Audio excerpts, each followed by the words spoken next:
Avant tout, être pourvoyeur, c'est être garant d'un territoire, de promouvoir l'accès à la nature pour tous et de la faciliter également. Bien, être pourvoyeur, en fait, la première des choses, c'est d'accueillir des gens. Nous, comme on se dit, Carole et moi, on dit toujours, nous, c'est notre grande famille, puis on va au chalet. Quand on parle de la pourvoirie, on dit qu'on va à notre chalet pour accueillir des amis. The enjoyment of giving a safe and pleasurable wilderness experience to clients. Memories made that they'll have forever. C'est pas facile d'être pourvoyeur, mais c'est passionnant. C'est quelque chose d'unique. C'est le monde. C'est les relations humaines. C'est notre volonté de bien faire. C'est nos employés. Le service à la clientèle, la proximité qu'on a avec nos clients. Au fil des années, ça devient des amis, du monde qui revient année après année. On accueille des gens qui sont heureux, qui sont en vacances. Là, ce que je comprends, Junior, c'est que le métier de pourvoyeur, c'est aussi d'attendre après les clients. Oui, ça se peut être prêt à 7h30. Hein? Faire découvrir le territoire aux gens, vraiment, puis de les emmener, de sortir de leur zone de confort, de les éduquer, de leur montrer la nature, qu'est-ce qu'elle nous donne. De voir des gens qui aiment la pêche, la chasse, la nature autant que nous on l'aime aussi. Ça vient ici pour changer d'air, vraiment pour relaxer puis profiter du moment présent. C'est le fun de recevoir du monde en vacances puis avoir la chance de travailler avec mes enfants. Ce qui me passionne, bien entendu, c'est voilà, la diversité d'activités que tu peux mener sur ce territoire-là. Il ne faut pas oublier qu'on travaille dans le loisir, donc plus tu aimes ce que tu fais, plus les clients vont aimer et vice-versa, c'est une belle boucle. Les petites familles qui arrivent en vacances, c'est de les revoir d'année en année, puis de collecter tout leur séjour, leur expérience, puis moi c'est ce qui me touche. Oui, le bonheur des gens, effectivement, le bonheur des gens, c'est ce qui nous donne la passion.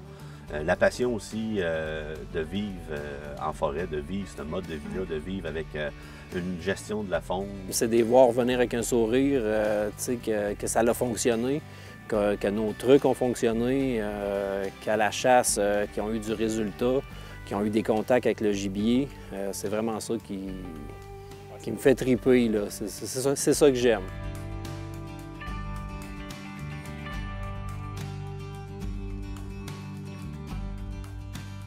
On est chanceux. Oui. On a des chalets, nous autres, là, les Québécois. Ouais. Puis les non-résidents, à la grandeur du Québec, qui n'ont pas besoin de bâtir, d'entretenir, de prendre les risques.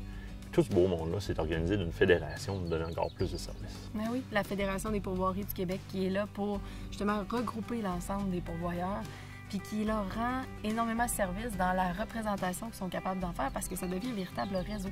Oui. Et ils sont là pour pouvoir les assister dans les différentes étapes. C'est l'accompagnement.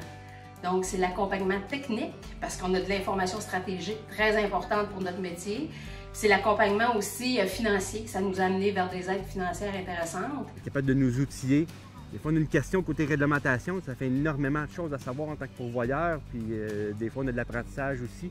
Mais aller chercher la bonne réponse pour être capable de répondre aux clients, c'est vraiment un plus. Des spécialistes passionnés qui sont là pour t'aider, pour t'entourer sur toutes les thématiques qui peuvent exister autour d'une pourvoirie. Donc c'est vraiment quelque chose, un gros soutien.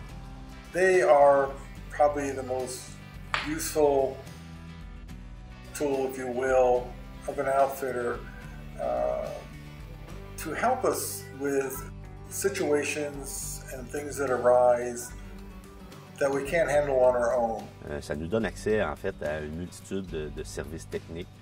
On fait face à une équipe dynamique, une équipe hyper sympathique. C'est des gens qui travaillent là, sont des passionnés.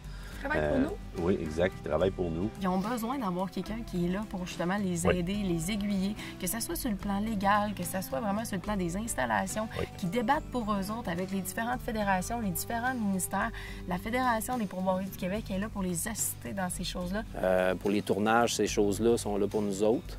Puis, ils offrent un super bon service, là, sont à l'écoute, ils sont là quand on appelle. Le biologiste de la Fédération des pourvoiries qui a fait l'étude de nos lacs, qui nous aide beaucoup avec les coupes forestières, que ça nous aide vraiment beaucoup là, dans cet aspect-là que nous, on connaît un petit peu moins.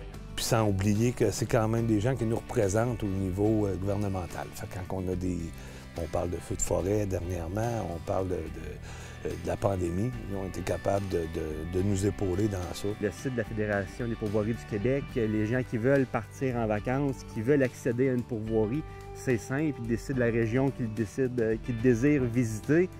Ils regardent les pourvoiries qui sont disponibles, le site est bien fait, puis c'est directement en lien avec nos sites respectifs.